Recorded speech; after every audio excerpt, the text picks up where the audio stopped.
বারবার তাগাদা ও শোকজের পর প্রায় সব হজযাত্রীর ভিসার কাজ শেষ করেছে হজ এজেন্সিগুলো, যদিও এখনো প্রায় 900 জনের ভিসা হয়নি। যারা ভিসা পেয়েছেন এবার তাদের উড়োজাহাজের টিকিট কাটা নিয়ে তালবাহানা করছে কিছু হজ এজেন্সি।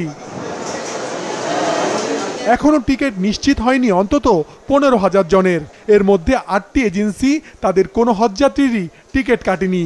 বৃহস্পতিবারের মধ্যে এজেন্সিগুলোকে এই কাজ শেষ করার নির্দেশ দিয়েছে ধর্ম মন্ত্রণালয়। এটা আমাদের নজরে এসছে বলেই যে আমি বললাম যে আমাদের 8টি এজেন্সির বিষয়ে সেটা কিন্তু ইতিমধ্যে আমরা আইডেন্টিফাই করেছি এবং এই বিষয়টি ব্যাংকগুলো বা এজেন্সিগুলো যেই এইখান থেকে কোনো টাকা সরানো বা যে বিষয় হোক ইতিমধ্যে ওয়ার্নিং দিয়েছি এবং আমরা চেষ্টা করছি যে আজকের মধ্যে তারা পে অর্ডারগুলো কমপ্লিট করে যদি কালকের মধ্যে টিকিট সংগ্রহ না করে তারা কিন্তু আবার শোকজ করা হবে।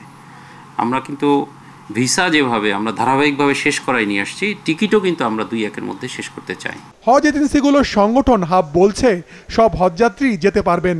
টিকিট নিশ্চিতে নেওয়া হচ্ছে প্রয়োজনীয় পদক্ষেপ। হজের ব্যবস্থাপনার মূল সমস্যাটি কিন্তু আমরা কেউই এখনো হাত দিচ্ছি না, সেটা হলো বাড়ির সাথে টিকিটের মিল থাকতে হবে। আমি যদি কোনো দেশে যাই, সে দেশে আমি যেদিন যাব সেদিনকার যদি আমার হোটেল ভাড়া থাকে সেদিনকার টিকিটও কিন্তু আমার লাগবে। টিকিট যদি আমার একদিন পরে হয় আর হোটেল ভাড়া একদিন আগে হয় হবে না, তাহলে দুইটার মিল থাকতে হবে। এখন আমাদের দাবি ছিল যে আমাদেরকে আগে টিকিট দিয়ে দেন, আমরা পরে সে মোতাবেক বাড়ি ভাড়া করি মক্কা মদিনায়। এটা যেহেতু পারে নাই আপনার কর্তৃপক্ষ, আমি বলবো যে এয়ারলাইন্সগুলি বা মন্ত্রণালয়, ধর্ম বা বিমান মন্ত্রণালয়, সেহেতু আমাদের তো উপায় নাই। তখন এজেন্সিগুলি আগে বাড়ি ভাড়া করে আসছে। এখন সে তার বাড়ি ভাড়া যে দিন থেকে শুরু সেদিন থেকে সে টিকিট চাইবে, এটাই স্বাভাবিক। এই ক্ষেত্রে হয়তো সর্বক্ষেত্রে নাও মিলতে পারে। তো যাই হোক, এগুলি নিয়ে আমরা কাজ করছি।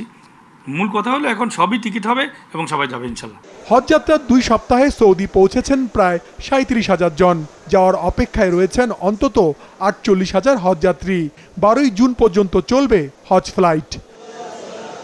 মাশরেক রাহাত, মাছরাঙা সংবাদ, ঢাকা।